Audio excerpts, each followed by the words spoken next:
अस्सलामुअलैकुम dear student, मेरा नाम मेहरान ख़ान केमिस्ट्री विद मेहरान के साथ। और आज का हमारा टॉपिक है Lewis structure of carbon monoxide gas.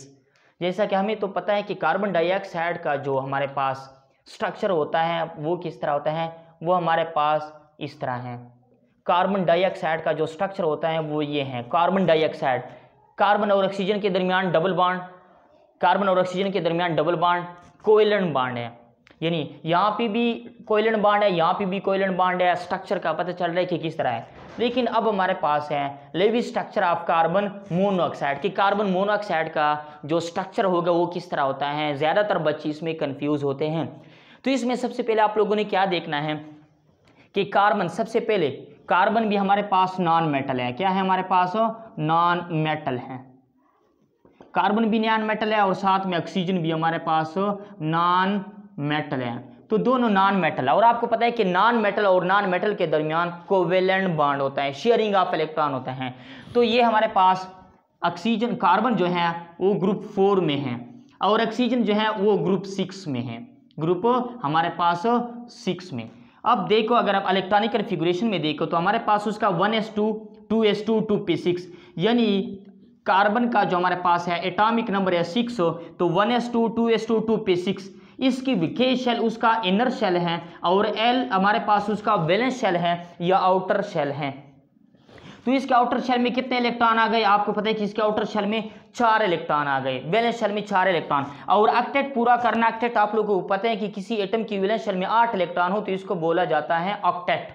तो हमारे पास कार्बन का जो हमारे पास ऑक्टेट पूरा करने के लिए उसको 4 इलेक्ट्रॉन चाहिए। इसके बाद ऑक्सीजन को आप देखो, ऑक्सीजन का एटॉमिक नंबर है 8, तो 1s2 2s2 2p4। तो आप देख रहे हो कि इसकी इनर शेल में 2 इलेक्ट्रॉन हैं के शेल में, और L शेल उसका आउटर शेल है वैलेंस शेल में, इसमें हमारे पास 6 इलेक्ट्रॉन हैं। तो ऑक्टेट पूरा करने के लिए उसको कितने इलेक्ट्रॉन चाहिए? 2 और इलेक्ट्रॉन चाहिए। यहाँ पे उसको 4 और इलेक्ट्रॉन चाहिए। तो अब हमारे पास अगर आप देखें यहाँ पे हमने जो बनाए हुए हैं कि कार्बन का, कार्बन देखो यहाँ पे कार्बन की वैलेंस शेल में हमने 1 2 3 4 इलेक्ट्रॉन लगाया और यहाँ पे हमने ऑक्सीजन की वैलेंस शेल में 6 इलेक्ट्रॉन।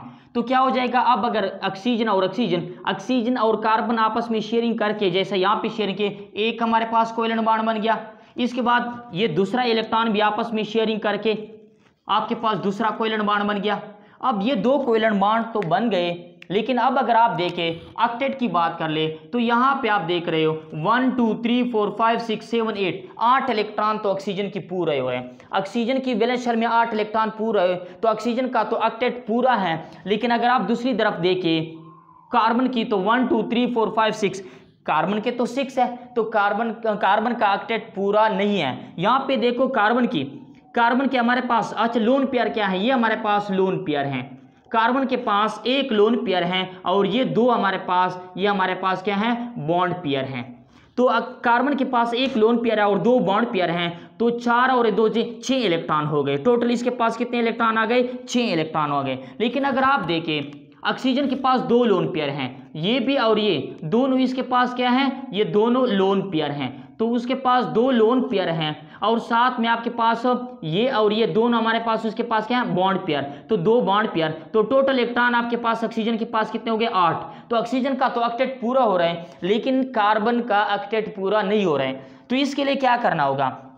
अब आप देख रहे हो ये 2 इलेक्ट्रॉन, पहले एक बॉन्ड तो सिंगल बॉन्ड बन जाएगा इन दोनों के इलेक्ट्रॉनों की शेयर से। इसके बाद डबल कोवेलेंट बॉन्ड बन जाएगा शेयरिंग ऑफ इलेक्ट्रॉन से। आप लोगों को पता है कोवेलेंट बॉन्ड बनता है शेयरिंग ऑफ इलेक्ट्रॉन से। लेकिन अगर आप देखें अब हमारे पास ये लोन पेयर है, ज़हन में रखना, ये लोन पेयर का ऑक्सीजन का जो है, ऑक्सीजन का ये लोन पेयर हमारे पास क्या आ जाएगा? वो यहाँ पे।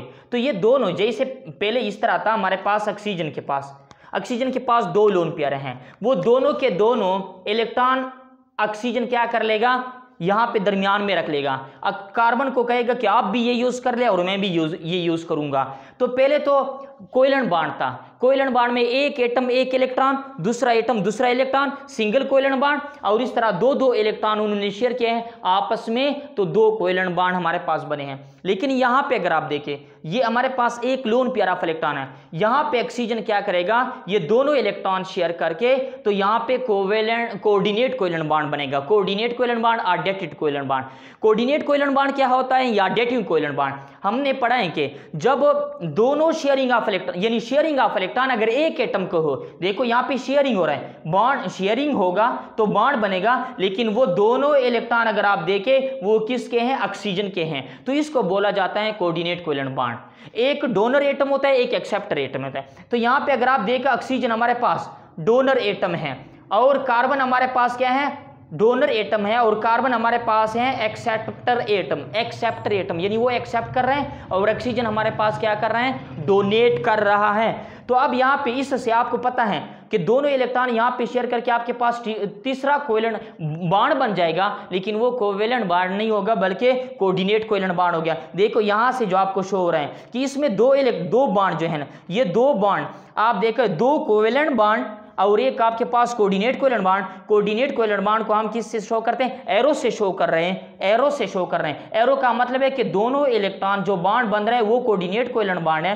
कार्बन, ऑक्सीजन और कार्बन के दरमियान जो बॉन्ड बन रहा है वो कोऑर्डिनेट कोवैलेंट बॉन्ड है, और दोनों इलेक्ट्रॉन किसके हैं, ऑक्सीजन के हैं, जो कार्बन भी यूज कर रहे हैं और ऑक्सीजन। और आपके पास ऑक्सीजन के पास भी एक लोन पेयर आ गया और कार्बन के पास एक लोन पेयर आ, और आखिर में हमारे पास, इस वजह से हम ज्यादातर जो कार्बन का जो स्ट्रक्चर लिखते हैं वो इस तरह ही लिख लेते हैं, और ये हमारे पास हो गया कार्बन मोनोऑक्साइड का लेवी स्ट्रक्चर बन गया, जो आप देख रहे हो। तो याद रखना, अगर कोई आप लोगों से पूछे कि वे Lewis structure of carbon monoxide क्या है, तो आप लोग बोलोगे कि कार्बन और ऑक्सीजन के दरमियान दो कोवैलेंट बॉन्ड हैं, और एक हमारे पास कोऑर्डिनेट कोवैलेंट बॉन्ड है जिसमें ऑक्सीजन ने लोन पेयर डोनेट किया है, और कार्बन वो लोन पेयर क्या कर रहे हैं, एक्सेप्ट कर रहे हैं, और इस वजह से डोनर और एक्सेप्टर से जो बॉन्ड बनता है वो हमारे पास कोऑर्डिनेट कोवैलेंट बॉन्ड है।